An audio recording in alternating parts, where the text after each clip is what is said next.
សួស្តីអ្នកទាំងអស់គ្នាថ្ងៃនេះវិលត្រឡប់មកជាមួយខ្ញុំវិញជាមួយនឹងការ download នៅ Windows Server 2022 ជាដំបូងយើងចូលទៅកាន់ Chrome យើងមកដល់ Chrome យើងនឹងវាយពាក្យថា Windows Server 2022 download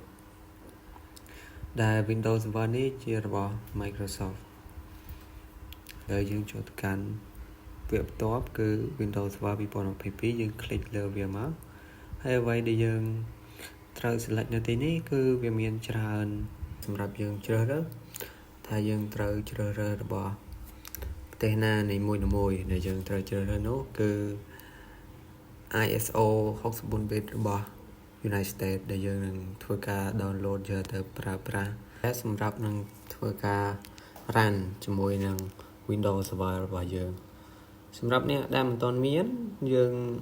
คลิกលើនឹងហើយនឹង download មកសម្រាប់ខ្ញុំទេខ្ញុំបាន download រួចរាល់ហើយ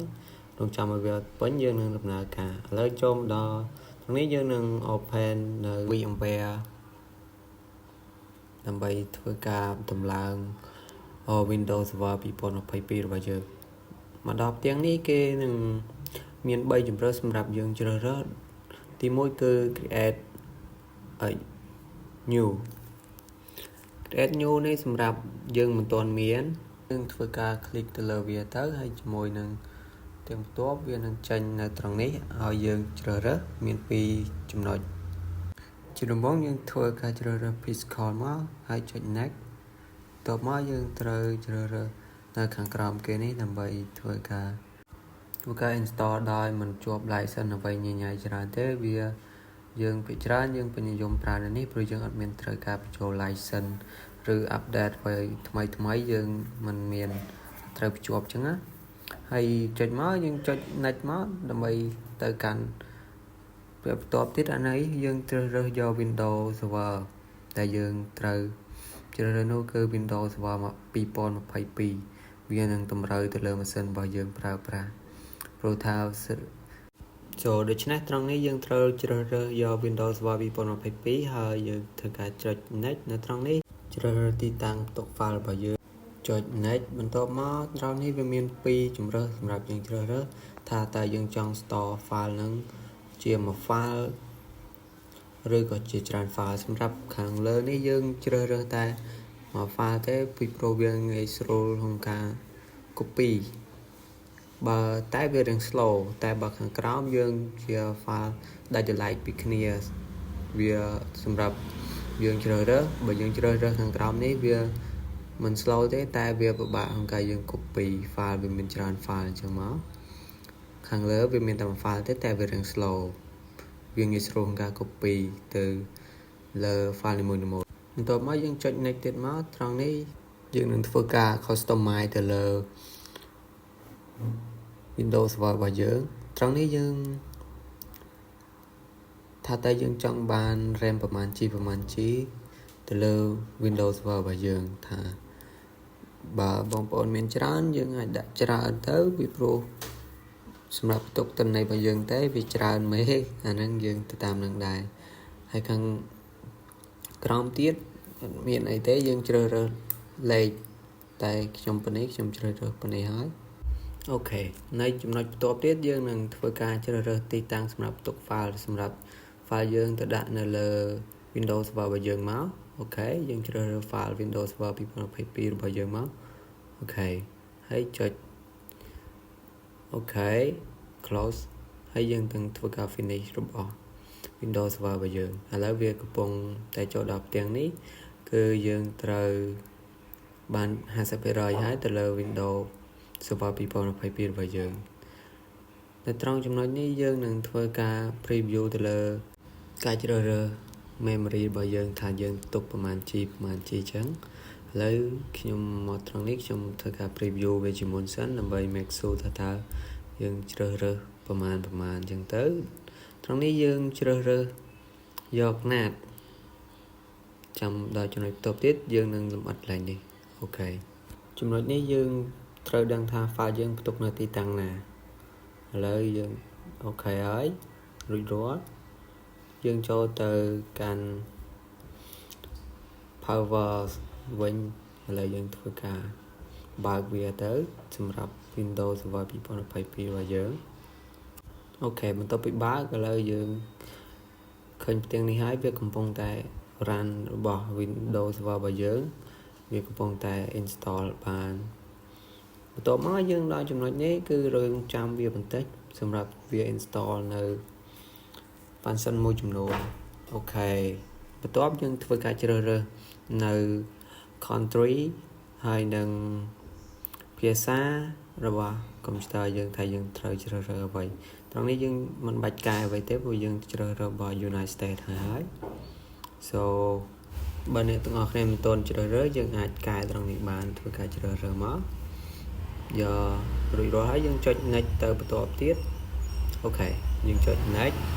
ហើយយើង install វាមកទៅលើ Windows Server វាកំពុងតែ set up ហើយបាទត្រង់នេះយើងត្រូវធ្វើការរងចាំវាបន្តិចពីព្រោះវានៅ set up នៅ function មួយចំនួននៅត្រង់នេះយើងមានជម្រើសជាច្រើនសម្រាប់មានដូចជា Windows Server 2022 Standard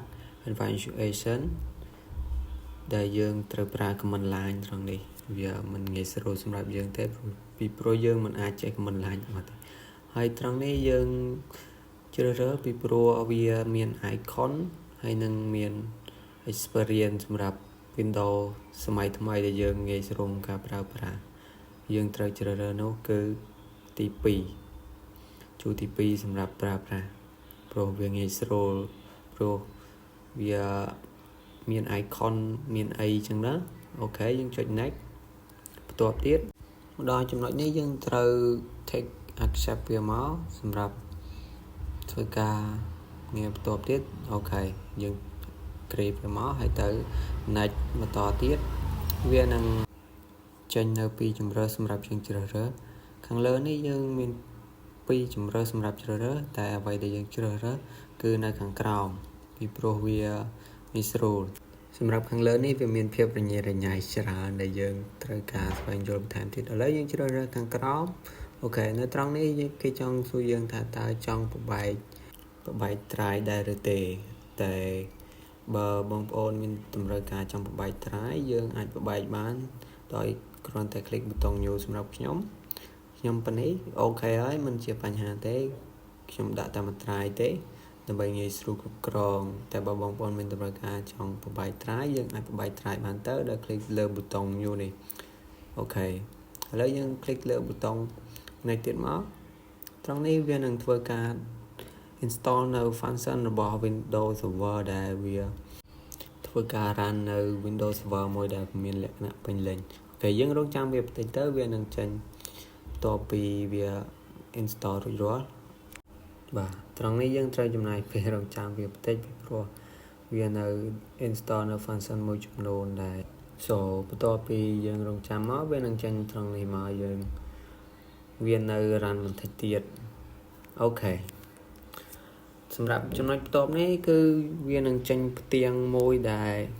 VMware របស់យើងកំពុងតែ set up បានហើយបាទឥឡូវ Windows របស់យើងបានប៉ុណ្ណេះហើយវាកំពុងតែដំណើរការនៅ Windows Server របស់យើងដែលមានម៉ាស៊ីនដែលយើង clone មកបានមានលក្ខណៈពេញលេញហើយដើម្បីគ្រប់គ្រងថាតើយើងចង់ធ្វើអ្វីទៅតាមតម្រូវការអញ្ចឹងទៅអូខេវាកំពុងកែ ready បាទវាចំណាយពេលបន្តិចដែរត្រង់នេះអូខេមកដល់ត្រង់ចំណុចនេះយើងត្រូវដាក់ password និង username របស់ Windows Server របស់យើងដែលយើងនឹងត្រូវធ្វើការដាក់ password ដើម្បីងាយស្រួលក្នុងការគ្រប់គ្រងដើម្បីកុំឲ្យមានអ្នកណាគេចូលបានទៅលើ Windows Server របស់យើងដែលយើង clone នៅលើ VMware របស់យើងនេះអូខេ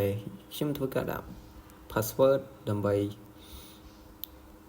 ងាយស្រួលក្នុងការចូលប្រើប្រាស់របស់ខ្ញុំសម្រាប់អ្នកទាំងអស់គ្នាដាក់យើងត្រូវមានអក្សរហើយនិងសញ្ញាមួយចំនួនកុំឲ្យវាមានភាពងាយស្រួលពេកព្រោះបើយើងដាក់ច្រើនពេកយើងអាចនឹងភ្លេចអូខេមកដល់ក្នុងចំណុចនេះយើងនឹងបាន Windows Server របស់យើងមួយហើយដែលយើង clone នៅលើ VMware និង Windows Server 2022របស់យើងអូខេដើម្បីធ្វើការ login យើងនឹងចុច compress control alt ហើយនឹង delete ហើយនឹងយើងចុច cancel មកដើម្បីវាចេញផ្ទាំងបែបនេះយើងនឹងវាយ password ចូលទៅអូខេឥឡូវ Windows Server របស់យើងក៏បាន install រួចរាល់និងធ្វើការ login ចូលអូខេត្រង់ចំណុចនេះយើងបាន server manager មួយហើយបាទហើយយើងបានបង្កើតមកនេះហើយត្រង់នេះយើងអាចចូលទៅមើល